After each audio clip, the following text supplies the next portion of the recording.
Hey there, welcome to Eve News, Sports, and Weather. I'm Mike Azrai, and let's get right into it.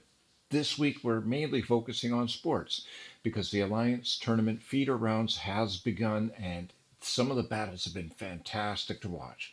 Some a little less so and boring, but I'll put a link down below to the Alliance Tournament recordings on Saturday and Sunday, and a couple of time points that you really want to watch out for will be mentioned in the links.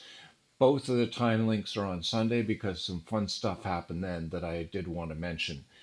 But overall, some of them, there's been a few upsets, there's been a few changes, so to speak, to who the top dogs are.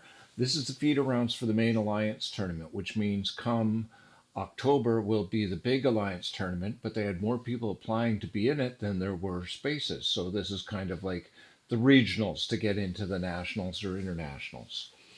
The big thing I want to, also link the links down below, the rules down below, because there's one rule that had some real meaning to it. I thought you'd enjoy this.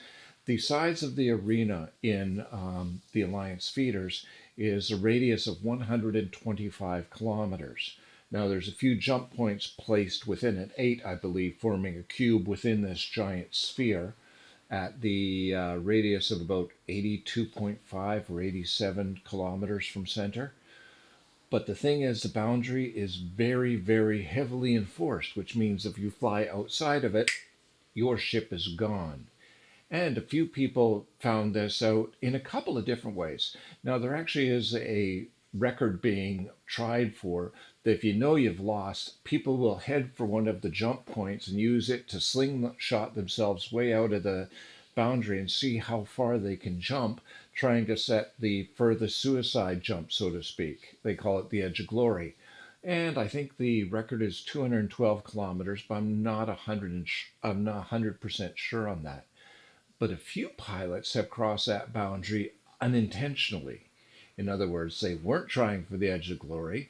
They just pulled an Icarus and flew too close to the sun. Side thing, Icarus.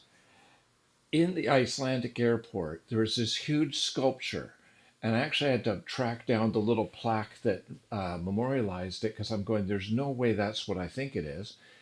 They have at an airport a artwork dedicated to Icarus and Daedalus. Now, I don't know if that with you would ring a bell, but for me, it does not strike a lot of confidence in airlines when the artwork in the airport is telling you about the danger of flying too high. Just that's an aside. Anyways, back to the match. The first one was a pilot, actually, just two pilots in the match between, Post Pod Clarity and Fancy Pants Alliance. Yes, I mean those names. That's what they call themselves. And the captain of one team and one of the members of the other team both flew too close to the edge of the boundary, crossed it, exit one, no, what was it? A Fleet Typhoon and a Fleet Cyclone both got erased.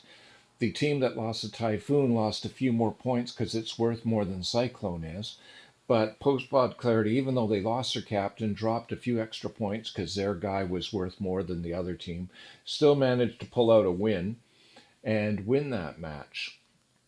The second boundary violation that really struck, so for that one, I'll put a time link. It was about at the 1 hour and 20-minute mark on Sunday. 129, 130. It'll be marked or noted in the notes down below. The other one was a ship, a Barguest, also known as the Pancake. Huge battle platform. Love the ship. I actually like the pancake shape of it.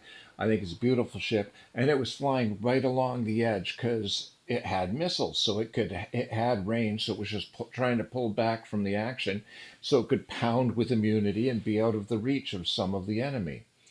Well, the enemy did not appreciate that and sent two phantasms and a. I'm blanking on the last one that was part of it, but a trio of ships went racing straight towards it, straight into the guns or missiles, and bumped it repeatedly until they shoved it across that boundary line and exit one bar guest, which was hilarious. And it people they had to practically do a replay, and I'll put the time link for that in the notes below. It was a lot of fun to watch because you're going, this is good. This is what? Because it's like you're watching the bars for the various ships, and all of a sudden a ship just goes bam, gone. You go, what the heck? And sometimes it takes the not the moderators, the commentators, a few moments to even notice that the ship was gone. And so there's a pause where you're going, did I just? Oh, and then all of a sudden they're going, boundary violation, and just losing it.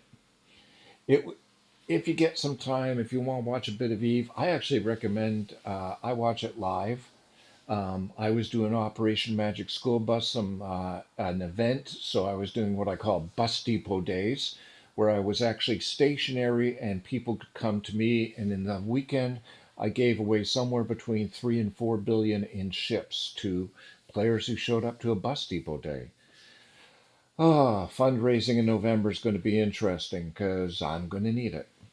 Anyways, movements, alliance movements. PL dropped 226.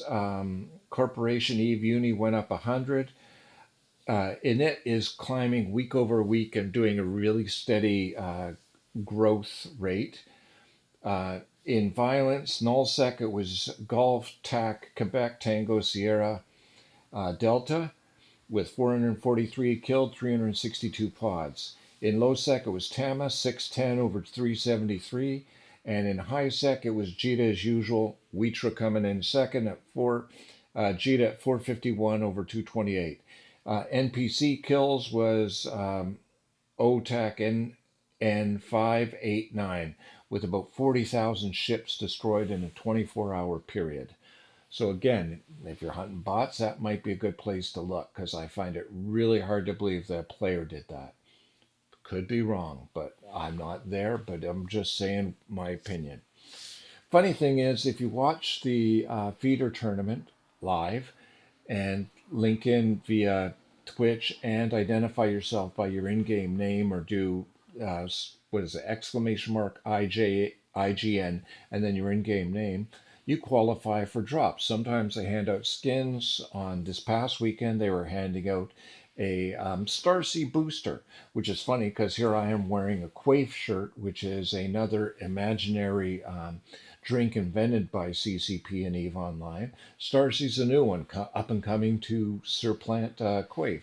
So drinking that in game will give you boosters to velocity and recovery or something like that. I'd have to look at the two. There are two of them, and I got both because I watched the whole damn thing live. Anyways, I'm trying to keep this under 10, and so far it looks like I'm going to be successful.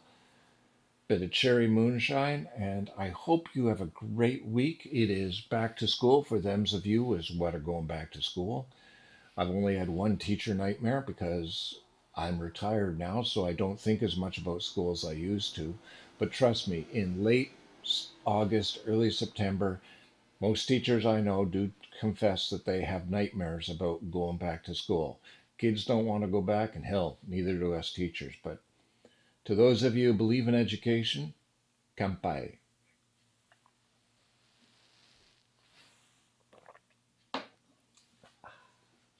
You have yourselves a good one, and I'll talk to you in about a week.